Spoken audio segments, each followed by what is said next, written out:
ఐఐటీలో IIITలో BTech చేయాలనేది మీ డ్రీమా? అయితే ఇది ఇండియాలో ఒకే ఒక యూనివర్సిటీ వల్ల సాధ్యం. అదే జేకే లక్ష్మీపతి యూనివర్సిటీ. ఇప్పుడే సంప్రదించండి. రాజస్థాన్‌లో ఓ 13 ఏళ్ల చిన్నారి మీద 5 రోజుల పాటు 32 మంది కలిసి అత్యాచారం చేశారు. అఘాయిత్యానికి పాల్పడ్డారు. అత్యంత నీచమైన, హేయమైన ఘటన ఇది. దీని మీద అసలు ఏం మాట్లాడాలి, ఎలా మాట్లాడాలో కూడా అర్థం కావట్లేదు. అలాగే అలాంటి నీచులకి ఎంత శిక్ష వేసినా అది తక్కువే అవుతుంది. బట్ చట్టం దృష్టిలో అయితే ఒక శిక్ష ఉంటుంది, అదైతే ఖచ్చితంగా పడుతుంది. వాళ్ళు దాని నుంచి అయితే తప్పించుకోలేరు. ఇదే విషయం మీద మనతో మాట్లాడడానికి ప్రముఖ సైకియాట్రిస్ట్ డాక్టర్ కళ్యాణ్ చక్రవర్తి గారు ఇప్పుడు మనతో పాటు ఉన్నారు. ఒకసారి ఆయనతో మాట్లాడదాం. డాక్టర్ గారు నమస్తే అండి. నమస్తే మేడం. ఏంటి సార్ అసలు ఘోరాతి ఘోరం, 5 రోజుల పాటు ఒక పాప స్కూల్ నుంచి వస్తుంటే ఆటో డ్రైవర్ కిడ్నాప్ చేసి ఆ పాపను తీసుకుపోయి ఒక హోటల్లో అతనికి అమ్మేస్తే, అతను ఆ హోటల్లో కాకుండా అక్కడి నుంచి ఒక 4-5 హోటల్స్కి ఆ పాపను అమ్మి 32 మంది 5 రోజుల పాటు అత్యంత దారుణంగా అఘాయిత్యానికి పాల్పడ్డారు ఆ పాప మీద. ఆ పాప కండిషన్ ఇప్పుడు సీరియస్గా ఉంది. ఏంటి సార్ అసలు ఎలా అర్థం చేసుకోవాలి? అంత చిన్న పాపను చూస్తే అట్లాంటి ఆలోచన ఎందుకు వస్తుంది? అసలు వీళ్ళ మైండ్ ఎలా ఉంటుంది? వీళ్ళకి ఎలాంటి ట్రీట్మెంట్ అవసరం పడుతుంది? వీళ్ళకి ఎలాంటి శిక్షలు వేయాలనేది ఎలాగూ కోర్టులు చూసుకుంటాయి, డౌట్ లేదు అందులో. బట్ వాళ్ళు అసలు ఏ మైండ్లో, ఏ స్టేటస్ ఆఫ్ మైండ్లో ఉండుంటారు వాళ్ళు? ఎంత నీచమైన మనస్తత్వం కలిగితే ఇంత దారుణానికి ఒడిగడతారు? వాళ్ళ కొంపల్లో లేరా సార్ పిల్లలు? మంచి మాట చెప్పారు మేడం. మేడం ఒకటి అంటే దీన్ని ఎలా విశ్లేషించాలి అనేది ఒకటైతే, రెండో అంశం ఏంటో తెలుసా మేడం? మనం ఇదివరకు ఏమనుకునే వాళ్ళం, ఈ పిడోఫైల్స్ ఎవరైతే కనుక సెక్షువల్ డిజైర్స్ ప్రత్యేకంగా పిల్లలు, వీళ్ళు పిడోఫైల్స్ ఏంటండి, ఆడది కనిపిస్తే చాలు, అదే కదా, అది ఆవిడ 8 years అవనివ్వండి, 6 years అవనివ్వండి, 80 అవనివ్వండి, ఏదన్నా 80 అయినా సరే, 8 అయినా 80 అయినా అలా సంబంధం లేదు. కామంతో కళ్ళు మూసిపోవటం ఒకటి.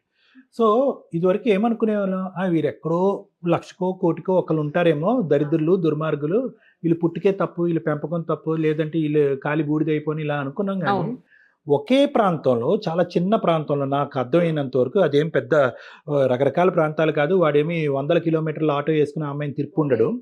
దగ్గర ఉండేటటువంటి చాలా చిన్న ప్రాంతంలో వితిన్ 2 to 5 kilometers రేడియస్ అని అనుకుందాం, రేడియస్ పరంగా 32 కామాంధులు దుర్మార్గంగా ఉన్నారు అంటే కనుక, వడబోస్తే కనుక ఆ చుట్టుపక్కల ప్రాంతాలు, ఊర్లో ఎంతమంది ఉన్నారు అంటే, యూజువల్గా మనం ఏదైనా స్టడీ చేసినప్పుడు మొత్తం ఊరు ప్రాంతం అంతా స్టడీ చేయలేం కాబట్టి శాంపుల్ స్టడీ చేస్తూ ఉంటాం మేడం.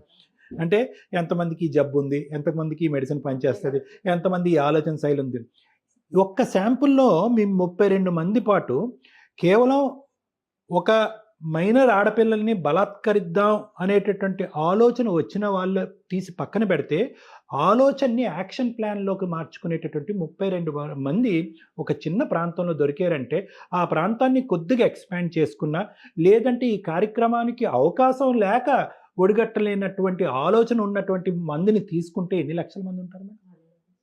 అంటే ఎక్కడ పోతుంది? ఒకటి దీన్ని ఎలా విశ్లేషించాలి డాక్టర్ గారు? దీన్ని ఏమనాలి అంటే, క్రూరత్వాన్ని, దుర్మార్గత్వాన్ని ఎంత విశ్లేషించినా ఫైనల్గా డయాగ్నోస్ అయ్యేది ఆ 2 పదాలు.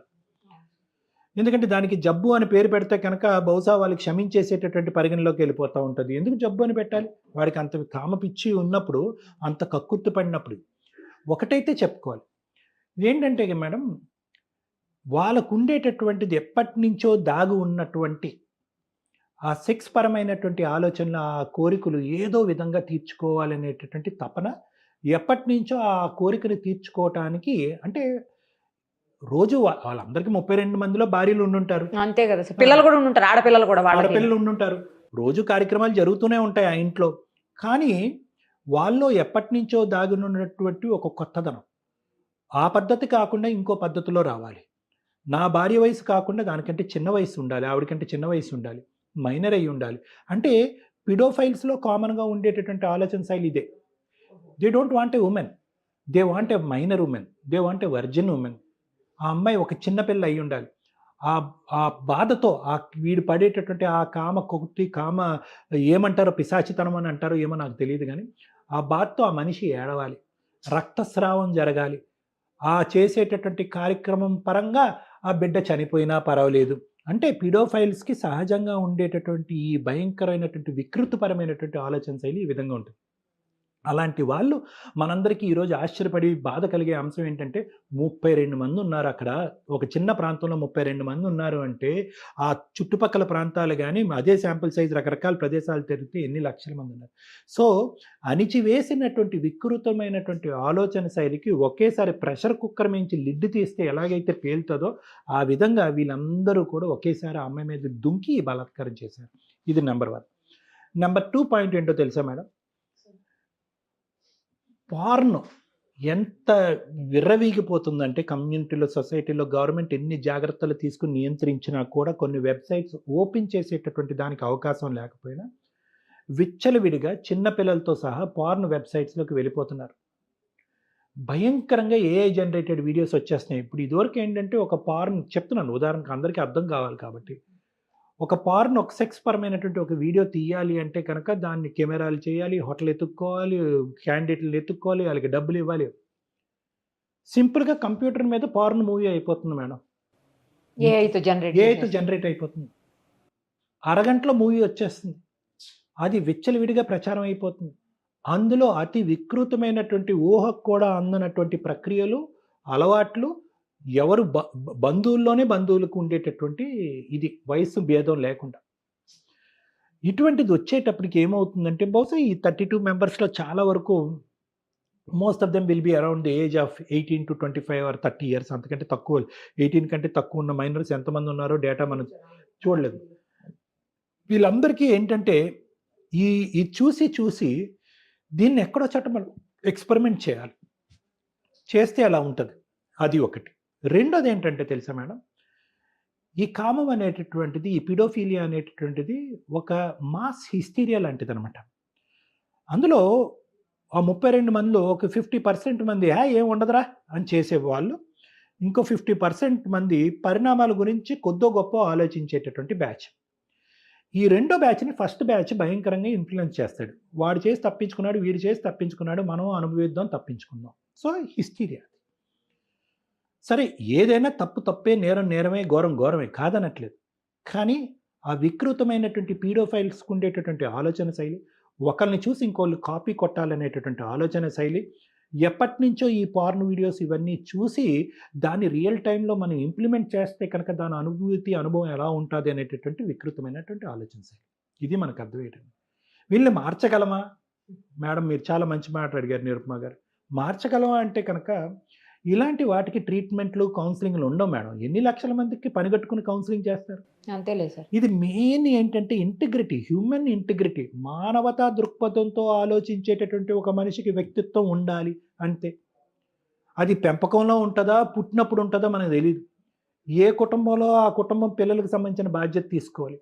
స్కూల్లో ఎవరో టీచర్లు పాఠాలు చెప్తారనే ఆలోచన వద్దు. మొబైల్ లాగేసుకుందాం, టీవీలు మూసేద్దాం, కట్టడి చేద్దాం అంటే కనుక అది వర్కౌట్ అవ్వదు. ఇన్ఫ్లుయెన్సెస్, అట్రాక్షన్స్ ఎలా ఉంటాయి, ఆడదానికి ఎలా ఇంపార్టెన్స్ ఇవ్వాలి, ప్రతి ఆడపిల్లలు ఒక తల్లిని చూడాలి, స్త్రీని గౌరవించాలి, భార్యను గౌరవించాలి, పుట్టేటటువంటి ఆడబిడ్డను గౌరవించాలి, ఆడబిడ్డ పుడితే ఒకటి, మగపిల్లోడు పుడితే ఒకటి అనేటటువంటి వికృతమైనటువంటి ఆలోచన శైలి. ఈ పద్ధతులు, ఆలోచనలు ఇవెవరన్నా కనుక కుటుంబరీత్యా ఉంటే కనుక కుటుంబాలు మారాలి.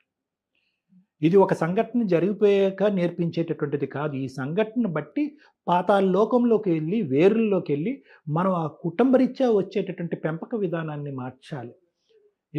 ఏ సమాజంలో అయితే కనుక ఆడపిల్లకి, ఆడదానికి గౌరవం ఉంటుందో ఆ సమాజంలో ఈ వికృతమైనటువంటివి ఉండవు. ఎప్పుడైతే కనుక ఆడపిల్ల పుడుతూనే చనిపోవాలి అనేటటువంటి సమాజం ఉంటుందో ఆ సమాజంలో మగ అహంకారం బయట ప్రపంచంతో పోల్చుకుంటే 10 రెట్లు ఎక్కువ ఉంటుంది. ఆడపిల్లని ఒక సెక్స్ బొమ్మగా వాడుకోవాలి, ఆడపిల్లల్ని ఒక యంత్రంగా వాడుకోవాలనేటటువంటి ఆలోచన శైలి చిన్న వయసు నుంచే పిల్లలకి పుట్టిన తర్వాత దాన్ని ఏవైతే ఈ పార్న్ సైట్స్ ఇవన్నీ కూడా అగ్గికి ఆర్జం పోసేటటువంటి విధంగా దాన్ని ఇంకో లెవెల్కి తీసుకెళ్ళినప్పుడు సమాజంలో ఇటువంటి అఘాయిత్యాలు జరుగుతూ ఉంటాయి. సో ఇక్కడ డాక్టర్ అయినా, సైకాలజిస్ట్ అయినా, సంఘ సంస్కర్త అయినా, సామాజికవేత్త అయినా ఎవరైనా కూడా ఇలాంటి మార్పులు చేర్పులు రావాలి అంటే ఆ కుటుంబంలో ఆవిర్భవించాలి. ఒక తల్లి రూపాన, ఒక తండ్రి రూపాన ఆవిర్భవించాలి. నా కొడుకు మగాడు ఏమన్నా చేస్తాడు, లేదంటే నా కొడుకు చాలా మంచివాడు, మిగతా వాళ్ళు ఎంత చెడ్డగా ఉన్నా కూడా నా కొడుకు పెర్ఫెక్ట్ అనేటటువంటి అతిశయోక్తిమైనటువంటి ఆలోచన శైలిలోంచి కుటుంబం బయటికి వస్తేనే ఇటువంటి వాటికి పరివర్తన వస్తుంది. అసలు ఆ పాప 13 ఏళ్ల వయసు తనకి ఏం జరుగుతుందో కూడా అర్థమై ఉండదు కదా సార్. అసలు అమ్మ అని ఎంత విరవెల్లాడిపోయి ఉంటుందో, ఎంత బాధని నరకాన్ని అనుభవించి ఉంటుందో అది తలుచుకుంటుంటే ఒక్కొక్కడిని గన్ తీసుకొని, లైసెన్స్ తీసుకొని, రివాల్వర్ తీసుకొని షూట్లు చేసేయాలంత కోపం వస్తుంది సార్. షూట్ చేసి చంపి పడేయాలంత కోపం వస్తుంది అసలు. బిల్డింగ్స్ ఏవో కూల్చేశారన్నారు.